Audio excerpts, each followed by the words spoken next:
Ladies and gentlemen, this is El Cochino, Tom Lawler, and I'd like to welcome you to the podcast that puts the lotion on its own skin, LuchaWorld. Bitchin'. Welcome everyone to LuchaWorld Podcast episode number 90. I'm your host, Fredo Esparza.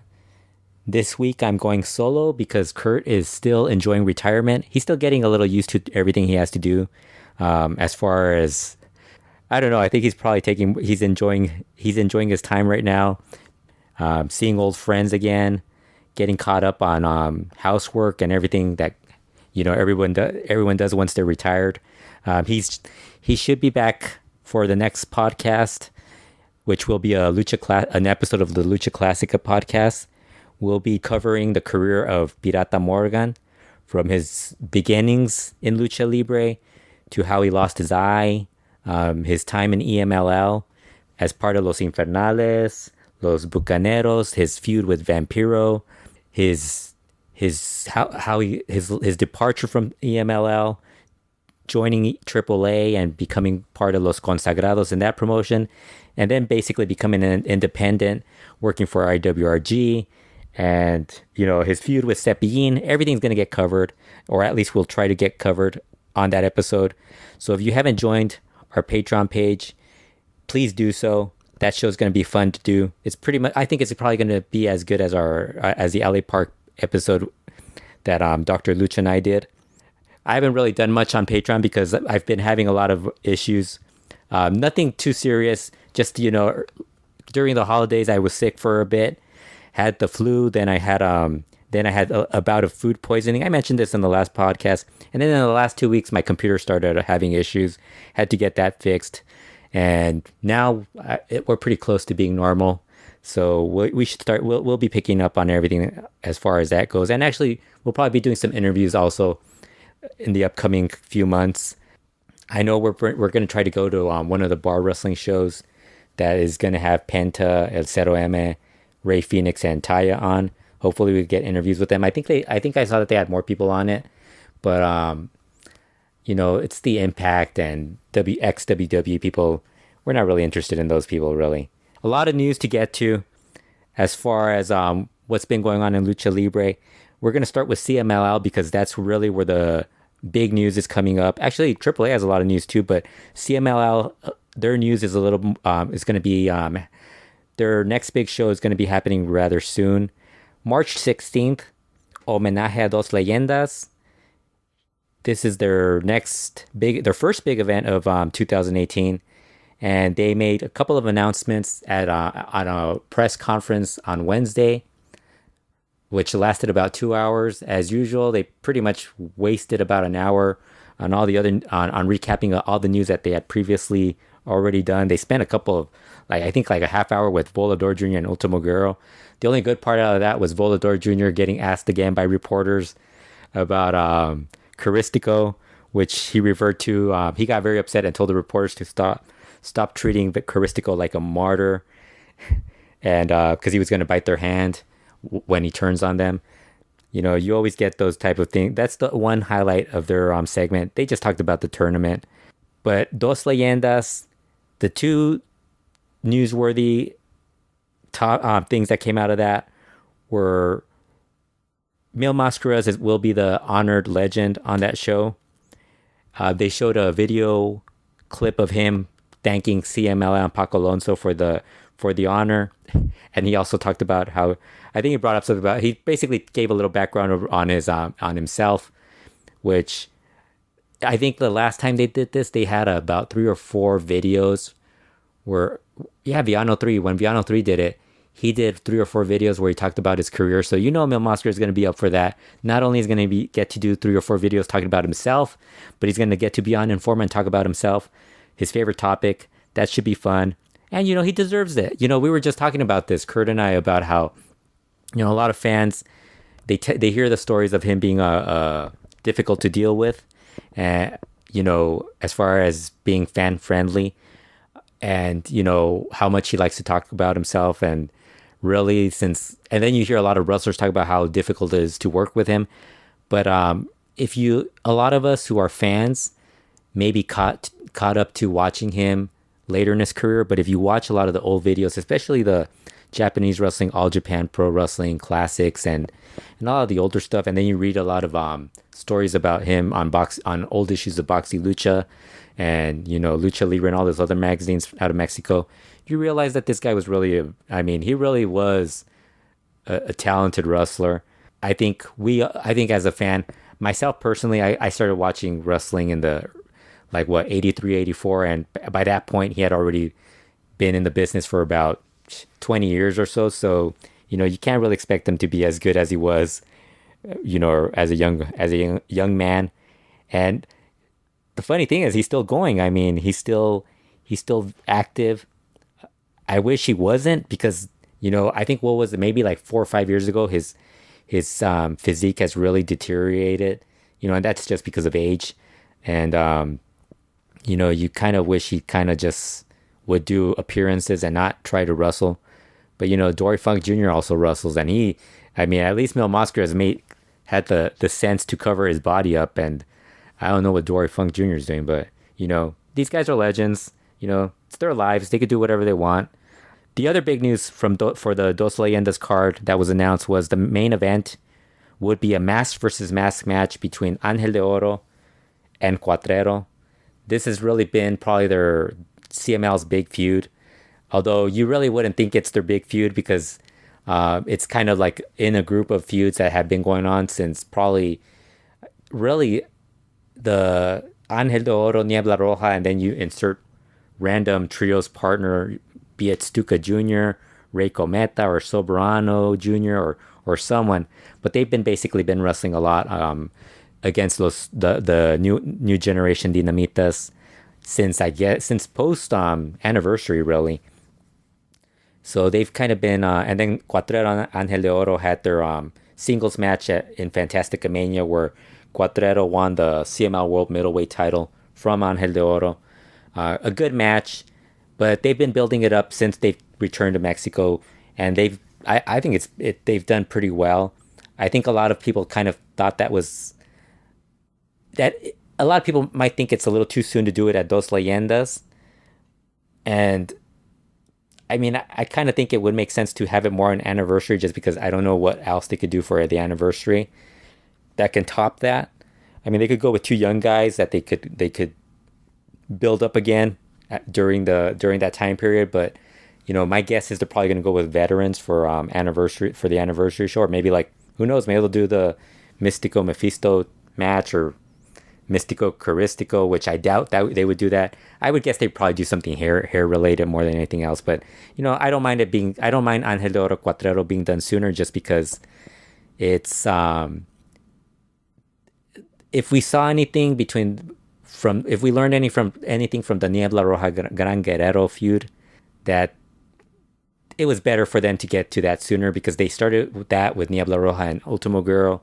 That basically just kind of took the wind out of Niebla Roja. And then once they switched it over to Gran Guerrero, and really I don't even think they really switched it that quickly to Gran Guerrero, because they also mentioned Euphoria in that feud. But it kind of seemed like it wasn't as the feud itself wasn't as great. The match itself was so much better than the feud. So I think this is probably the ideal the decision. Also, they really have to. I think they did a great job last year elevating Sanson. So this year it's Cuatrero's turn. And it's really looking like the Dinamitas are going to be the really big stars for CMLL. I think Angel de Oro, if he drops I think everybody already assumes Angel de Oro is going to drop his mask. If he looks anything like Niebla Roja, that's understandable. I could see this being something that actually helps Angel de Oro. This is a match that's probably going to help both these guys, because I think Angel de Oro dropping his mask probably gives him new life as far as career-wise. He's kind of improved I think he's improved in the last year or two, just because those trips to Japan and working Ring of Honor, it's kind of looked like he's done a little. He's not as, I think early on, I kind of viewed him more like La Mascara, a good wrestler that basically has a basic move set and doesn't really go away from that. And Angel de Oro still kind of does that, but who knows, maybe him dropping his mask, it'll result in something similar to what happened with Niebla Roja, where if you see Niebla Roja now, I mean, compared to what he was with his mask, he's totally different because he's totally accepted being a technical. His work is more of a technical based. He's added a little more. He does a lot of different things that he wasn't doing as a Rudo. He still does that horrible finisher that I don't like, but at least he's added a variation of La Campana also. So, it's helped him, and I think that's going to be good for these two guys. And I also like that CML's continuing their move to continue to elevate young talent. Now they add these guys into the mix with Sanson, Niebla Roja, Dragon Lee, Soberano Jr., Gran Girl, another guy. I kind of think they've dropped the ball on some of the guys who came before them, like Titan, Triton, Puma, Tiger. Those guys should also be higher on the cards. But that's for another. That's something that they could do at a later date. Angel de Oro also mentioned that he was going to have as a second his brother Niebla Roja in this match, and he brought up how he hopes if Cuatrero picked his brother Sanson as a second, that there wouldn't be any interference on his behalf. When they asked Cuatrero if he could guarantee there wouldn't be any interference, he made no promises that there wouldn't be any. So I like that they're actually going to continue that. I think this is a good way to elevate the Dinamitas also. I think right now Forastero's a little behind the other two, and that's understandable. What I like about CML right now is that they're elevating a lot of young talent. What I don't like about it is that they're kind of keeping these guys. They're not really making them the main guys. I think we all know who the three main guys are in CML right now. It's really Volador Jr., Ultimo Guerrero, and Atlantis, just because Atlantis is a legend. And he's still the guy, like, if there's a big mass match, he's there. I mean, I don't even think Rush is Rush. Where's Rush? You don't really, see him in that group. They have a lot of guys who are just revolve around that group. And then I think the problem is that instead of bringing up these younger guys to work more frequently in the main events, they'll bring in Mascaras 2000, Mr. Niebla, Cranio. I like Cranio, but I don't think he's a guy that you could actually have in main events. I mean, unless there's half the roster, when they go on tour to Japan. But even then, I mean, Forastero was there. I mean, they have other guys in Hechicero. I mean, there's points where they've had shows where they've had I can't remember. I think the next card they have a main event, and they'll have Terrible or Ultimo Girl, Euphoria, and instead of just inserting Hechicero or Puma or Tiger in the group, they'll go with Cranio or Mascaras 2000, and that makes zero sense to me. I mean, those guys, or Shocker. I mean, Shocker, and we'll talk about Shocker in a bit because he's basically no longer a champion in CML, and but it makes no sense to me. I would rather have young guys like Templario. Why don't you have Templario in this mix? We'll talk about Templario also in a bit. But those are the two big stories out of coming out of for Dos Leyendas. We now know the main event will be Angel de Oro versus Cuatrero, and Mil Mascaras will be the legend honored on the show. In other news, at the press conference, CMLL finally vacated the CMLL World Tag Team titles that were held by Shocker and Negro Casas. They announced that they would announce a tournament to crown new champions at a later date. Negro Casas has been out since January 1st. Actually, after January 1st. He suffered an injury on January 1st in that match with Sam Adonis. But I think that those are belts that probably should have been vacated at least a year ago, because Shocker has been in and out of the ring, out of wrestling in the last, I guess, 12-14 months because of his jaw injury. He suffered a broken jaw and had surgery, and he missed several months, and then when he came back, he had he was still having his jaw was still healing. It still hasn't fully healed. I think they told him it took several months for it to heal. So it's not, and it hasn't. And then Negro Casas also, I mean, it's not just this year with the rib injury, the broken ribs, but last year he missed a lot of time because of a variety of injuries. Even before that, I mean, they've really, I think it was going back to, I think their last defense was in sometime in October 2016. So I think it was time for them to like do something about those belts. And as usual with CML, they're a little late on doing that. The funny thing is, I wouldn't be shocked because right now they're doing the Torneo Increíbles, Parejas Increíbles tournament. So they're doing that tag tournament.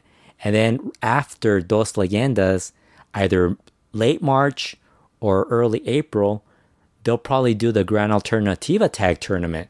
So they're basically going to be running, it's possible that they'll be running 3 tag team tournaments within the span of 2-3 months. So, it's CML. They do even more tournaments if they really wanted to. But this should be interesting just because there's a lot of, one thing we've talked about on this podcast and also on Lucha Talk is that if you watch a lot of CMLL shows, you'll notice like the trios matches, they always have potential good tag teams in those trios. But then there's like the third guy.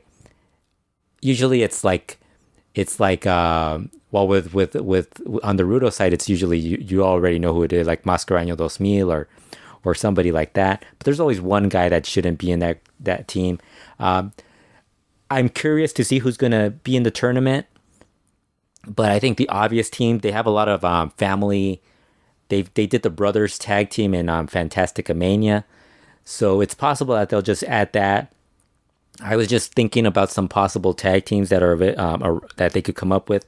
I think there's 3 options they could really do. This tag tournament, they could do that. Or they could do something like maybe make the winners of the Parejas Increíbles be the tag team champions. I think it'd be kind of interesting just because you get a little bit more of if we saw last year's team Barbara Carboner and Volador Jr., they made a very good pairing, and I think it'd be kind of fun just to see the dynamic of 2 guys who don't get along being champions for a period of time. At some point you would have to have them drop it, but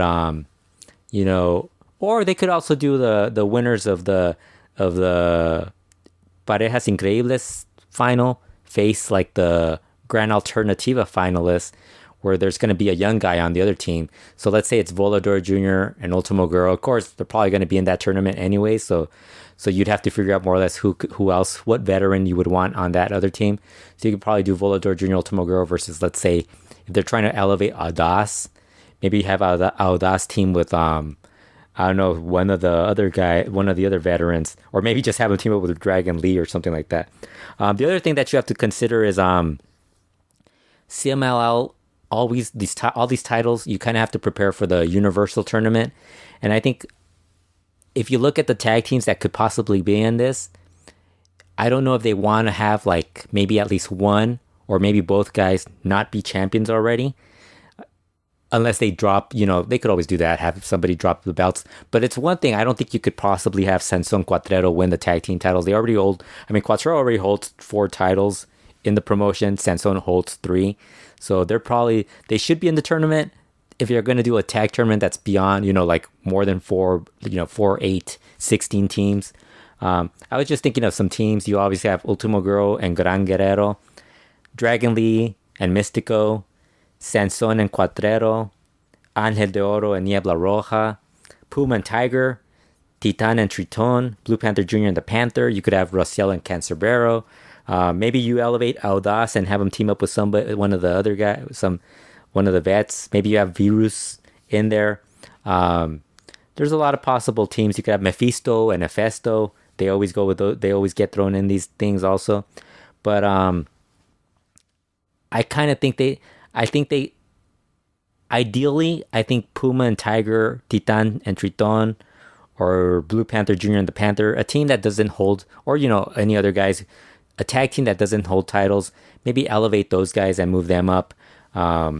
Just because, but the difficult thing obviously is if you have all these other teams, there's no way CML is going to have those other teams lose to these other, to those guys, the 3 teams, the last 3 teams I mentioned are pretty much behind those other teams, the other brother teams. So it's going to be interesting to see what they turn out. There's also a possibility that's going to be, some wacky tag teams.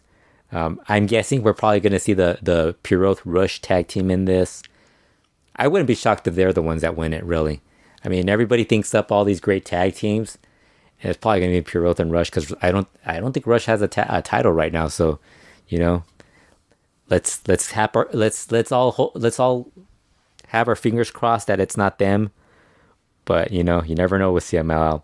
Kawato-san, Kawato from New Japan, they called him Kawato-san. They asked him what he thought of the name, and he kind of thought it was weird. He was on Informa. Oh God, JCR spent the entire time trying to make jokes about, everything possible from, do they call Kawato-san Don Kawato? Don is a term that's used in reference to an elder in Mexico and amongst in Latino communities. Kaho Kobayashi also. I think Kaho Kobayashi is going to make her debut on this upcoming Friday show. So actually her stream, she's made her debut already on in Guadalajara. I don't know if she's been in I think she's only been in Guadalajara.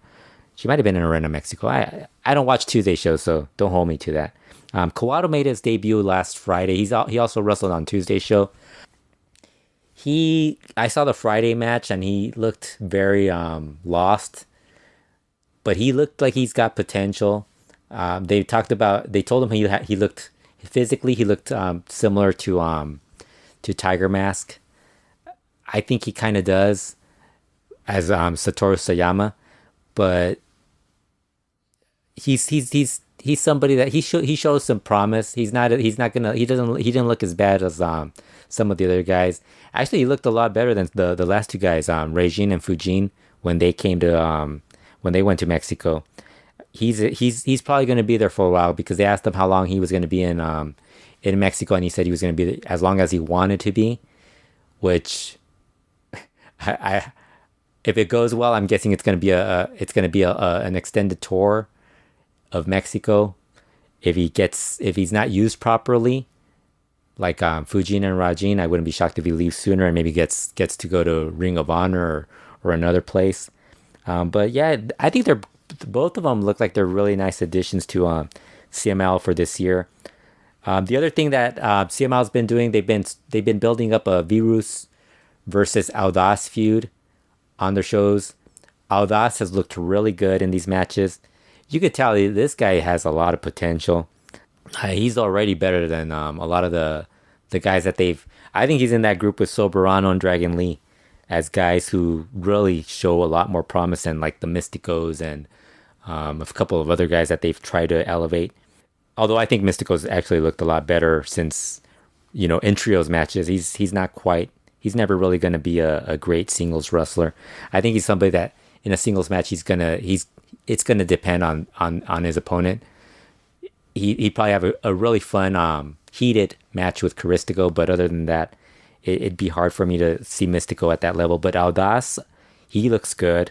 It's good that they're already putting him against Virus, so you already know that CML thinks highly of him. The one thing I think CML really has to do, they really have to elevate Templario. Their Rudo side is really much older, and I really think Templario's like his style. I think it would, and of course, you have a couple of other guys like Puma and Tiger who should also be elevated. Someone like Templario, I mean, I would really like to see him work with Dragon Lee, Soberano, Volador Jr., those type of guys. Even like a guy like Mystico, I think Titan. I think Templario versus Titan would be a fun feud. I think they got to elevate him. They've been doing it a lot with the technicals. Time to hopefully Templario gets moved up in the Gran Alternativa also. Maybe I'm guessing Audace and Templario will probably be seeing more of them throughout in the upcoming months being built up right behind the Dinamitas and Soberano and all those guys. Another change in CMLL that was announced was Artillero has changed his name to Príncipe Odin Jr., which is in honor of his family. His father wrestled as Príncipe Odin, and I think he had a younger brother that recently passed away, who wrestled as Principe Odin Jr. on the independent scene. He was apparently going to join. He was in the plans to join CMLL as Metralla at some point, not within the last year, but prior, back when Super Commando was still in the promotion. So Artillero changed his name. He was talking about having new opportunities. He's in second matches right now, so I don't know. Maybe he'll get a little more run in as far as being part of those random trios in second and third matches on Tuesdays, Sundays, work more on Saturdays. So it's good for him. I wish they'd bring back Super Commando, because those two guys were at least much better working with the younger CML guys than some of the vets like Nitro and Arcangel and all those guys. Scandalo, who's injured right now. Sangre Azteca also. Those guys haven't been looking very good against the younger talent, CML Technicos. The other announcement that CML made recently was that they would be back on Teleformula in Mexico and in the US. In the US, it's on certain cable and satellite providers. I get it through Dish Network. If you have Dish Latino, you should be able to watch it. I can't remember what channel it was, but if you've been following Lucha for a while and been watching it on television, you would know that Teleformula is no stranger to Lucha Libre. They previously televised the CML Guadalajara show, and then I think they might have aired one or two episodes from Puebla, like where we thought it was going to be. I think that might have been where they aired the Tanahashi Rush match. I can't remember if that was Teleformula or Azteca. That might have been Azteca also. It was one of those two.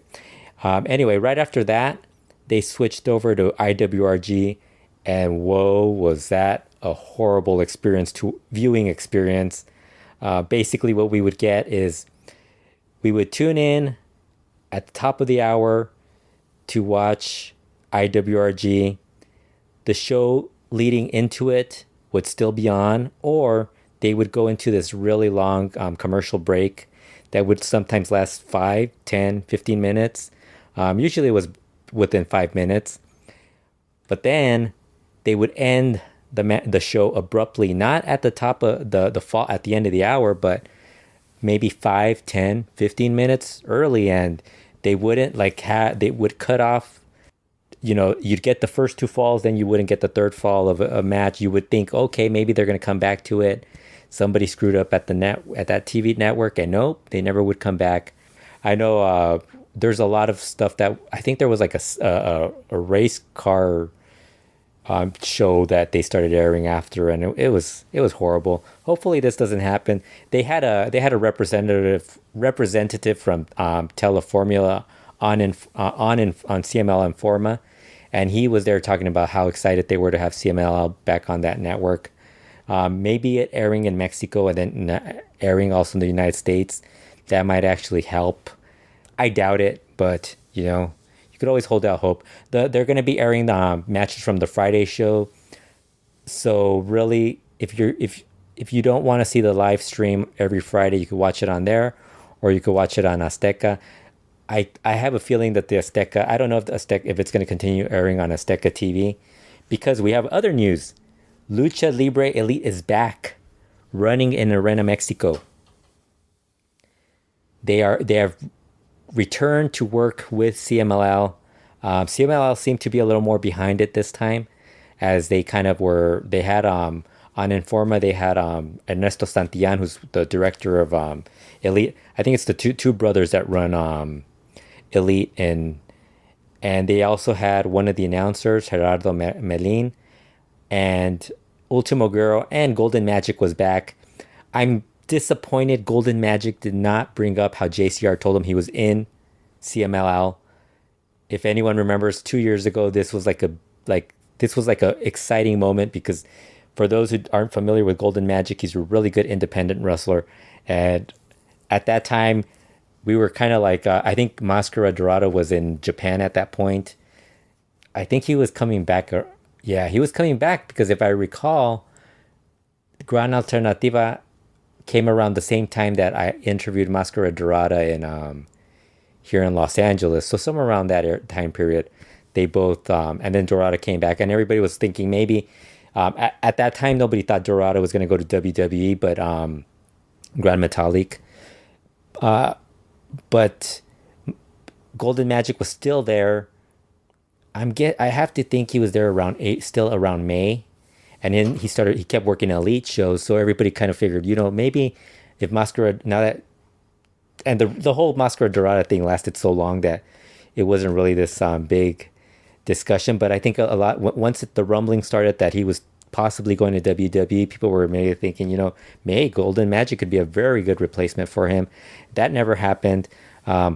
Really, at the guys who pretty much, the one thing I could say about CML is that there's, for every guy that they've lost, be it to WWE or guys who went independent or went to AAA, they've always been able to find somebody else who could replace them. And it's not, there's always this really, there's always new talent that's coming in. But it's good to see Golden Magic back. He brought up that he hopes to be able to wrestle Friday shows, CML shows. So I hope so too, because he's really talented. Elite is back. Their first lineup looks really weird. Typical Elite shows. Steve Bernetico's back. Charlie Rockstar. Emperador Azteca. Hijo de Dos Caras. Not on the show are anyone. Caristico isn't on it, and neither are any of his, I think Argos and Dr. Corante Jr. They're not on the show. But they have the usual CMLL and independent talent on the Elite show. The Ernesto Santillan said that they were going to have surprises. I don't really know what they could possibly do as far as surprises. I mean, really, Alberto's probably the one that they could probably bring in. And other than that, there really isn't this. There's not this huge. Alley Park isn't that big a surprise. It's just a matter of when he's going to be in an independent promotion, how quickly that pretty much, dissolves. That relationship dissolves. I don't really, they're not going to get any of the guys that everybody's going to think they just had this, Elite just had this huge argument with Garza Jr. about not paying him. So there's one guy that they can't get. I don't think Penta or Ray Phoenix are going to go there just because they pretty much are involved with Lucha Underground, The Crash, and they get so much work in the U.S. Lucha Underground's just going to start in a couple of weeks, so I don't see them being guys that are going to go in. Rey Mysterio's probably going to be WWE bound. I don't even think that's a name. I don't really know who. I mean, unless you're going to bring the old guys like Kanek, Dos Caras Sr., guys like that. But there's not a lot of surprises out there right now.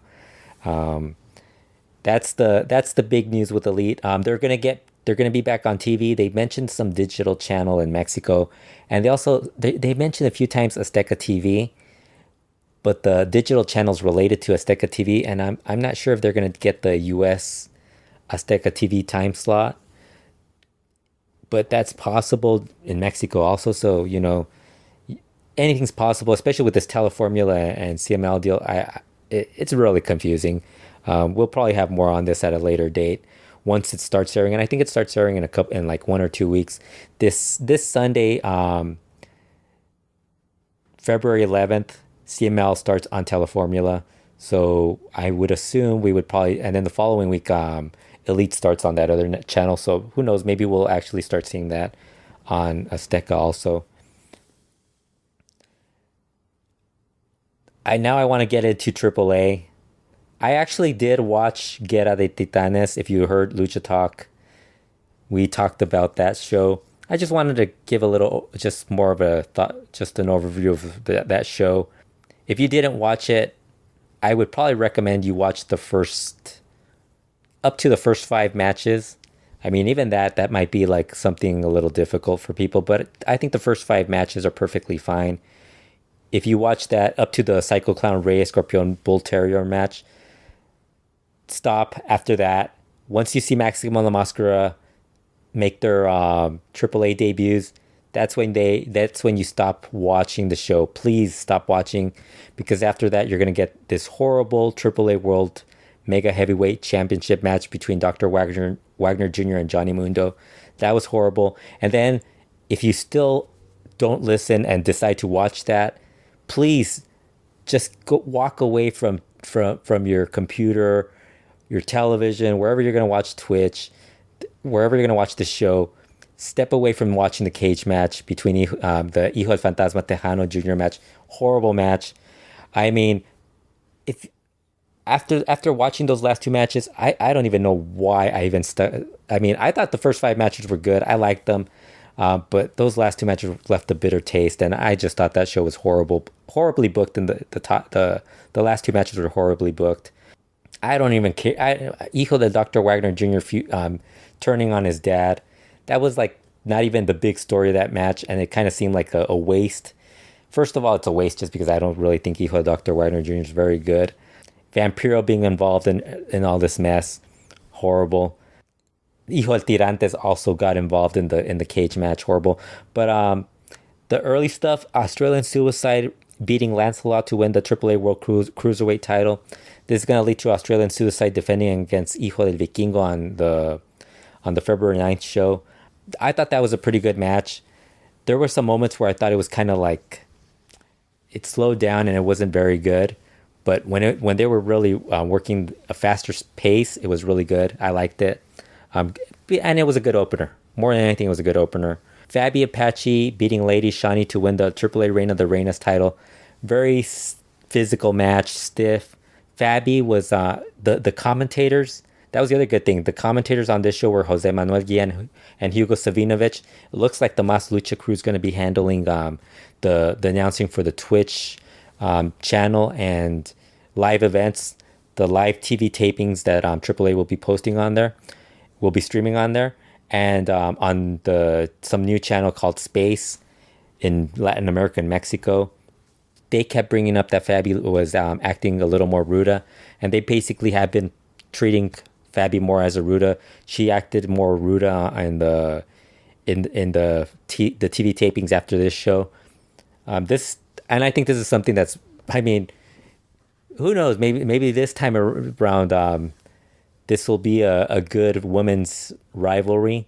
They had one last year and they pretty much botched it up with Taya and Ayako Hamada, just to bring Sexy Star back. And you know what? It's AAA. They might screw it up again and bring back Sexy Star again. You know, people will probably say that's never happening. Trust me, AAA will do it. They always do stupid shit. That's what they're known for. The third match was Poder del Norte winning the AAA World Trios titles in a 4-way elimination match. I thought this was the best match on the card. I really liked it. The technical trio of Bengala, Angelical, and Mascara de Bronce really got a chance to shine. I don't really like Angelical being they're changing his gear to look too much like Mystico, and it's not not Mystico Caristico, but he looks more like the Mystico that's now, and even physically he kind of looks more like that Mystico. He's okay. I mean, I think he's okay. I'll talk about him a little bit more in one of the other matches I watched that Dylan and Microman Fever recommended I watched from the most recent TV tapings. But I thought they looked really good. I thought Mascara de Bronce really was the one that got to shine a lot in this. After that, we had a really horrible street fight, but it wasn't that horrible. I would say it was okay. Dark Cuervo, Dark Scoria, and La Parca beating Monster, Murder, and Dave the Clown, the Traitor Clowns. They did a good job of like covering. This was actually a well-booked match featuring a lot of bad workers in it, because they got a chance to hide everything that they do poorly in a street fight. They brawled all over the place. They started backstage. You didn't really get a lot of horrible moments from La Parca and Dave the Clown. I just thought that, I mean, as a match, in between match to the final 3 matches, I thought that was like something that the crowd, the live crowd would like it, and if you're into street fights, you probably enjoy it. But it was okay. And after, it might have been like if you would have told me that would have been if looking at the card, that would have been the match that everybody thought was going to be the worst. And there were 2 matches worse than that, and that's what's amazing about this show. Psycho Clown, versus Reyes Scorpion in a Bull Terrier match ended in a no decision. The Traitor Clowns came in and attacked Psycho Clown. I thought this match was okay early on when Reyes Scorpion was really playing the role of a Rudo really well.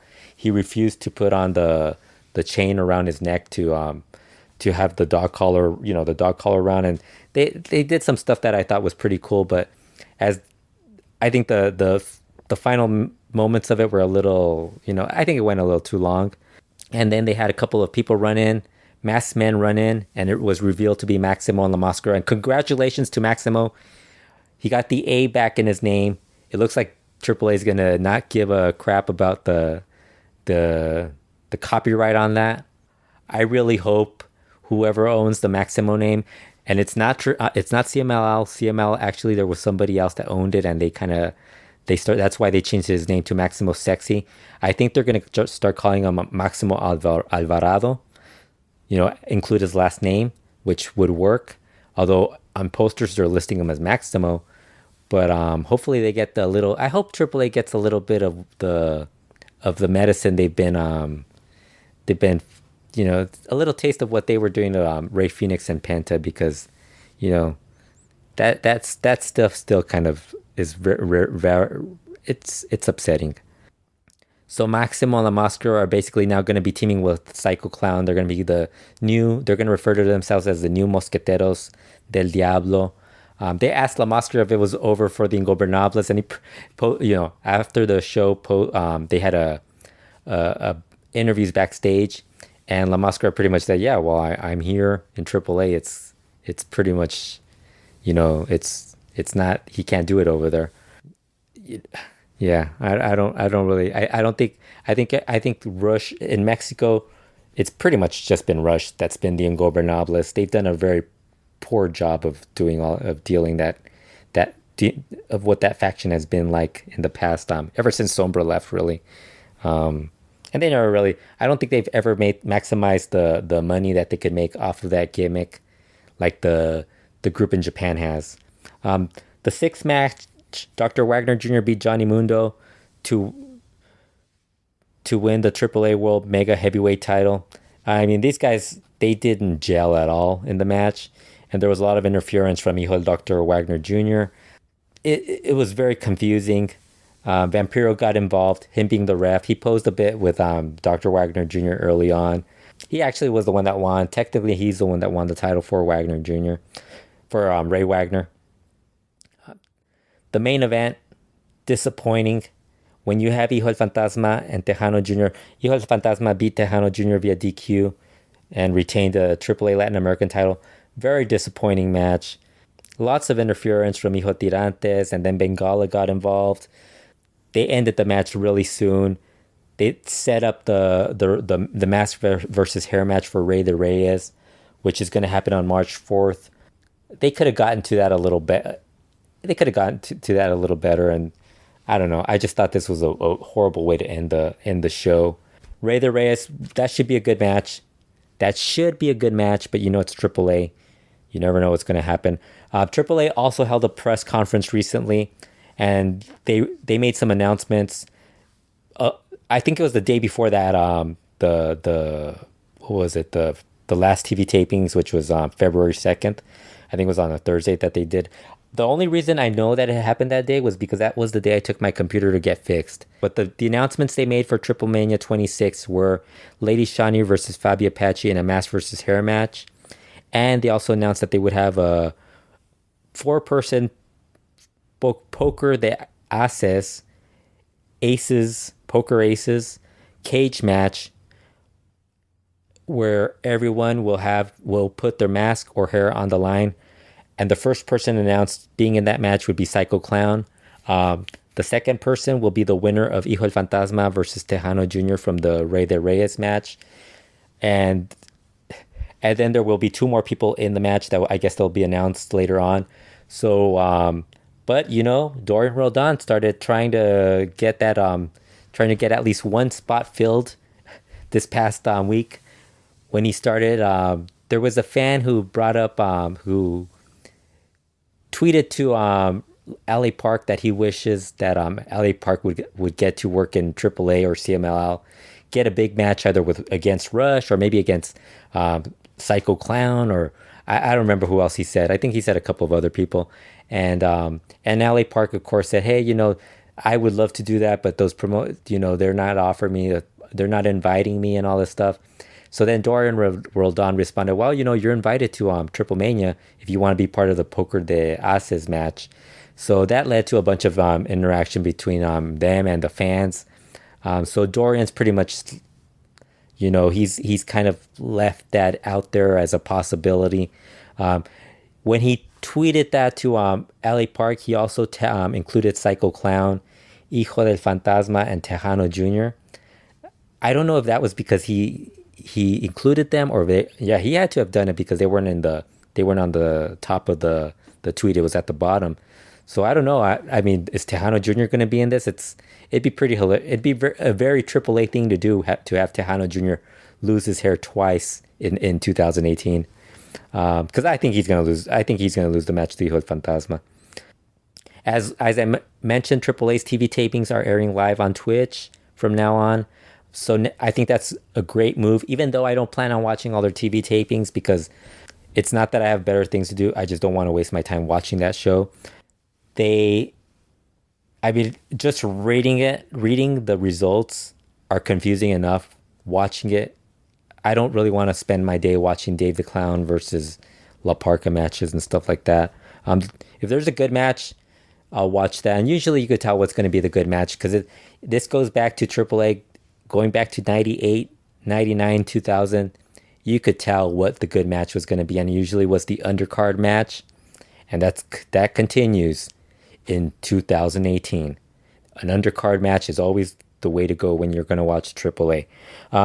So they're going to do that. Sure, air the live TV tapings on Twitch. The good thing about that is that now, if you really want to know what's going on, or you don't, because usually when they're going to have a big event like Rey de Reyes, Triplemania, Guerra de Titanes, Verano de Escándalo, sometimes their TV show is like about 2 weeks behind. So you're missing those 2 weeks leading up to the big show, the big event. Although sometimes with AAA, you could watch the entire TV run and none of it will matter for the big events. So, it depends on how you see it. But, it's a good option to have. They also announced that Twitch would have a 24/7 channel where it would just air AAA on nonstop. They're currently only airing 2011 AAA. I would assume that they're going to add more over the course of of weeks. I don't know if they're going to go back in time, but I'm guessing they're at least going to go forward. They're also bringing back the La Llave La Gloria competition. I think that's a great move. If they could just to build up the undercard and to just bring in new talent, because AAA really needs talent.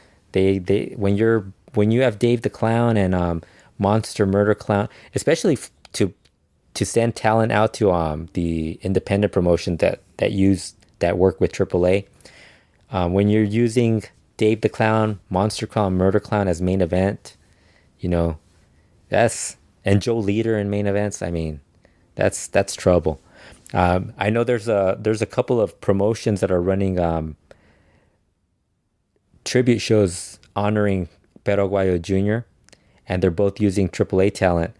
And Rob Viper got into trouble with a couple of people. I think, actually, Can Del Mal, who pretty much handles all the Perros del Mal stuff, responded to him talking about how it's an insult to Perro Aguayo Jr.'s memory, the line, to continue to do that. I think if you look at the lineups, even if you don't agree with Rob about this guy Can Del Mal using his still trying to keep Perro Aguayo Jr.'s name alive in the way he does, you look at those lineups, man, it looks so bad. One of the shows I think they were doing Perros del Mal, and it's Joe Leader, Mr. Aguila, and Can Del Mal versus Monster Clown, Murder Clown, and Dave the Clown. mean, come on. That's horrible. If you're going to do tribute show for Pero Aguayo Jr., at least, you know, try to make it a good show. And I know they want to have Perros del Mal, but I mean, Perros del Mal, it died when, sadly, it died when Pero Jr. died. I mean, it pretty much, I mean, there's no point in continuing it. I mean, even the guys who you thought were good that were in that group, the last group, I mean, they've moved on. They got to move on. The last AAA TV taping on February 2nd, the one good match that I was recommended to watch was a Atómicos match. Angelical, Hijo del Vikingo, Mascaras. Actually, it was, yeah, and then there's somebody else that was in this, and I didn't include him. I'm trying to figure out who's missing in this. Oh, Lancelot. Angelical, Hijo del Vikingo, Mascara de Bronce, and Lancelot. They beat Australian Suicide, Averno, Chessman, Superfly. I thought this was a really good match. I agree with the people who recommended it. I did watch the Argenis announcing that he wasn't able to wrestle and stopping all the Rudos from attacking him with his Reyes sword, and then all the technicals ran in to make the save. I actually thought that was a really cool way to get that technical group over. You know, Hijo del Vikingo is really good. I mean, I know it kind of seems like he's not the one that they're trying to elevate of those four guys. I think they're more it seems like they're investing more in Angelical, and because they're trying to make him look like Mystico. But I think he's a little green. Honestly, I saw him in that match, and I've seen him a few times, and he's not as good as Hijo del Vikingo. Hijo del Vikingo is really good. Really, if you want to look at the comparison, Hijo del Vikingo is pretty much the what Adas is in CMLL. He's kind of he could be that for AAA. What else? AAA. I mean, the rest of the show. I think that the rest of that show was like, it looked horrible. I don't even want to talk about that. They had Psychosis and Hysteria versus Joe Leader and Mr. Aguila. I mean, on that show. Psychosis was he was being interviewed by Mas Lucha, and they told him if he heard the Cranio's comments about him and Hysteria leaving to AAA, and he did hear that Cranio called them prostitutes for returning to AAA, and Psychosis said he wasn't going to say anything bad about Cranio, and he wished them well. And then he said, he started talking about, well, we left 8 years ago, and but in the last couple of years, Dorian Roldan and Maricela Pena, they've changed, and it's amazing. And, honestly, the guy should just say, because I remember talking to him not that long ago, and he was still pissed about that lawsuit. So, the way Cranio responded, I think most people would agree with him on that. I tend to believe Cranio a little more than Psychosis. And then he also did another interview because Nicho's been kind of ripping him on. I think he's done it a few times on social media, and he kind of said that their situation, he'd like to settle it personally. And the first thing I thought was like, man, I would not want to be. It's hard to pick which one of those guys would be the one you would want to fight in a real fight, because they both look kind of like. Well, I think Psychosis's knees are a little better than Nicho's, but they're guys who can take care of themselves. The other big news in Lucha Libre is going on the independent scene, as Konnan has formed a new faction, and they made their debut in the MDA promotion in Monterrey. Konnan has joined together with Kevin Cross, Juventud Guerrera, Sexy Star, and El Zorro, and they have formed a faction called MAD. And the initial reaction to this group is that it's a lot of people that had issues with other promotions. They're difficult to deal with. I think the only one that really doesn't have that is Kevin Cross. He hasn't had that issue. at least he doesn't have the long track record with like like Konnan and Sexy Star and Hoovy. Even Soro doesn't have that track record also. But they made their debuts. They attacked Alberto El Patron and Ray Wagner on that show. So now they'll be part of they issued a challenge to anyone to come to challenge them. And I think they already have Sexy Dulce, sorry, not Sexy Star anymore, it's Sexy Dulce. She will be wrestling Ludark Shaitan. So that's one of the matches. I don't think Sexy Dulce is gonna be able to. That's gonna be interesting if she tries to do anything like she did with Diosa Quetzal or with Lady Shani and all the and Rosemary. It'll be interesting to see how she does with Ludark, because Ludark's a deathmatch luchadora. That's going to be an interesting match. I think they have Hoovy booked against Extreme Tiger. MDA promotion posted on their YouTube channel some messages that were sent in by Rush and by Cibernetico. Rush talked about how invading promotions is so 20 years ago. And I remember when this angle first came up, a couple of people commented and told me, man, Konnan's still doing the same stuff that was going on back in 1996. And if you guys thought that, there's people in wrestling that think the same. It works sometimes it doesn't. What else is there? I mean, it's the independents also. I mean, it's not that. And that's really, what else do you expect? Cibernetico's message, he didn't understand. He when he first heard he was going to be wrestling, I guess they're both going to be on the February show for MDA. When he first heard of Mad, he thought it was Mad Magazine invading Lucha Libre. And I know when I told Kurt about this angle, he kind of thought this name was inspired off Mad Magazine also. So that made me laugh when I saw Cibernetico say the same thing.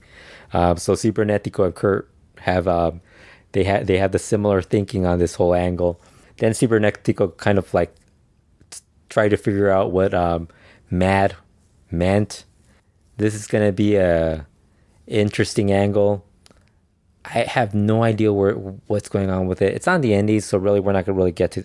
We might see some of it. We're probably gonna see more of a clip version of all this stuff because they don't have.